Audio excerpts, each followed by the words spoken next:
Hey gang, there was a time early in my content creation journey, career, I don't know, where I was, first starting out, especially on focusing more on YouTube, where I had considered retro gaming as one of those things. I was either going to pivot my focus on this channel to more retro gaming stuff, or start an entirely separate channel exclusively for retro stuff.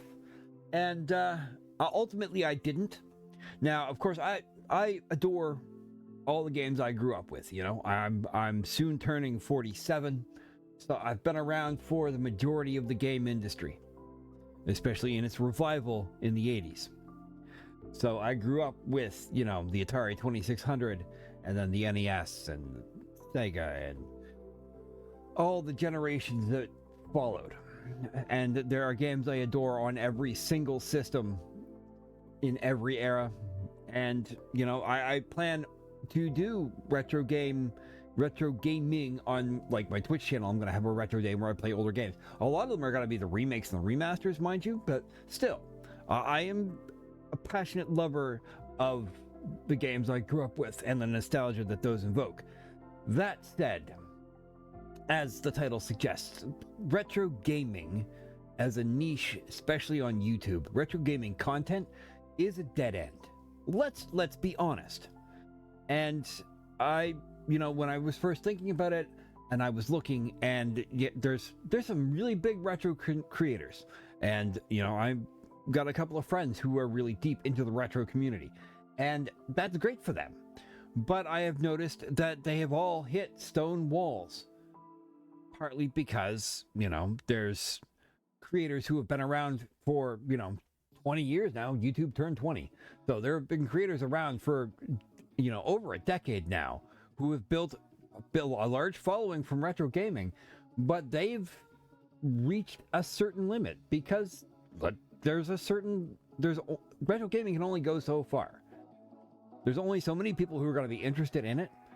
And the older games get, the less likely it is that you're going to find new people who are going to be that interested in it. Whether you're collecting or just re-experiencing games and playing them as a focused niche, it looks like a dead end to me. You'll get to a certain point where maybe you'll break through and reach, 10, 20, 50, 100, 200,000 subscribers. It's still possible, but there's only so much content that could be made from the retro games of my generation. And now we have to be honest with ourselves.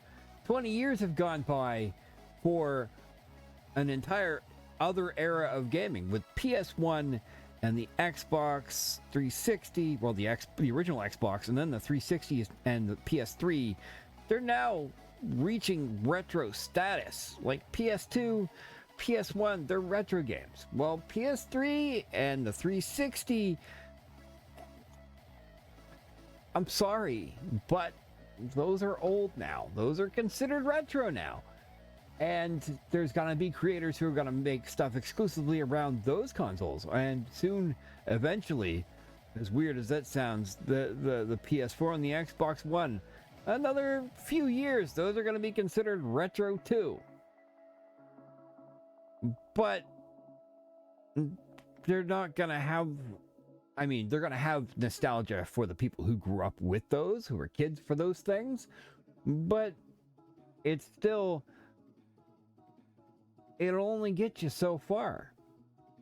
So I think not taking that path was probably a better idea. Now, mind you, I have not grown to any great amount. I'm where I am. It's how it is. I've been growing steadily lately because I've been more focused on putting out content on YouTube. But I think I would have faced a larger wall in the long run had I gone down that retro focus. And talking to friends who have gone down that niche, they're pivoting themselves to modern games because there's only so much room for top creators in a niche, and when a niche isn't growing but shrinking because people are growing up and they're getting disinterested, or they're just not looking into older games, especially now that we're getting remasters and remakes of everything. They're discovering the new versions. They don't need to go back and look at the older things. And collectors are always going to be a niche thing. I'm never going to be a collector of anything. I have stuff that I like. I still have, like some of the Super Nintendo games that I adored from forever ago. And I still got other games from other systems that I've kept. But I'm not a collector. It's just, these are things I love. They're part of my history. That's it. I appreciate people who are dedicated collectors. I could never be. And I think they're insane and amazing at the same time. But it's still a smaller and smaller group of people, especially with the prices of things. That's another whole other story. Anyway, from where I'm sitting, even gaming could be considered a dead end to an extent unless you're riding the very bleeding edge of new games.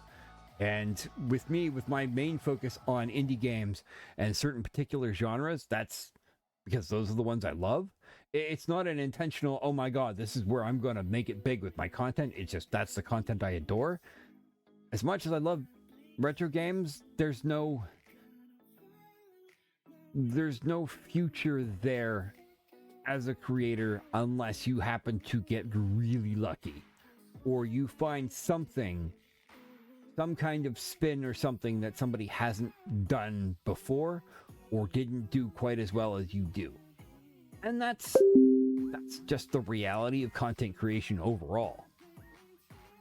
But with gaming, people are always on the hunt for new stuff. They want to see the new games that are happening, and they want to see people who are fantastic at games. And, as much as I'm never going to be a pro gamer, let's not even get delusional now.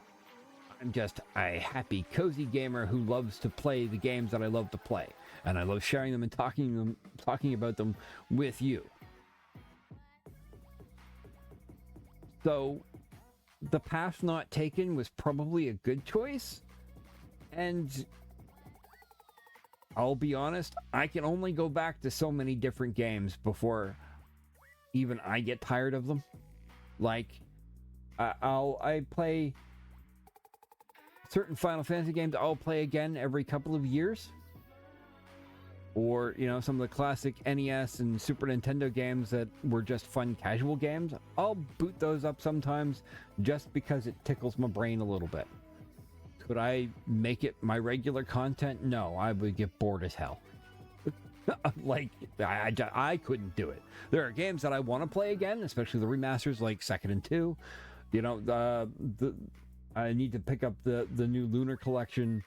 There's if Final Fantasy Tactics gets an actual remake, I'm gonna play that. I still need to play the Final Fantasy VII remakes, but those are special circumstances. That's why I'll set aside a retro day for retro games or retro style games, because I may want to stream them a particular day of the week. That's as far as it's gonna go. There's no future there in retro content. Yeah. What are your thoughts on retro gaming? Like, the community is fantastic, don't get me wrong, but even they're starting to see that there's diminishing returns on that kind of content. But what are your thoughts on content in general, retro gaming or otherwise? What are other content types that seem to be dead ending at this point in the creator economy? Like, I've noticed a shift in the way people are consuming videos. People like this style of vlog where it's just me, you, I talk, you listen, everybody has a good time. The end of flashy edits and wild and crazy things seems to be here. So, it requires creators are always required to pivot and adapt. You can only get so far in a particular thing. I mean, you can be really good at a game and you can build a good audience with that game, but it comes a point where you have to pivot to something else, or you're just going to start diminishing, and eventually maybe that'll be the end. So it's good to be aware of where that line is. Or maybe you're just going to ride it into the sunset and go off to do something else, which is completely valid too. Anyway, I'm kind of rambling at this point. There are dead ends to content, and seeing where those dead ends are coming can maybe help you avoid them if you want to have longevity. Or maybe you're just happy where you are, and that's good too. For me, I saw a dead end on the horizon before I even started going down a particular route, and I'm glad I made the choice I did. Because I think hitting that wall would have been kind of sad. And I would be scrambling to pivot. But, you know, that's me. What do you think?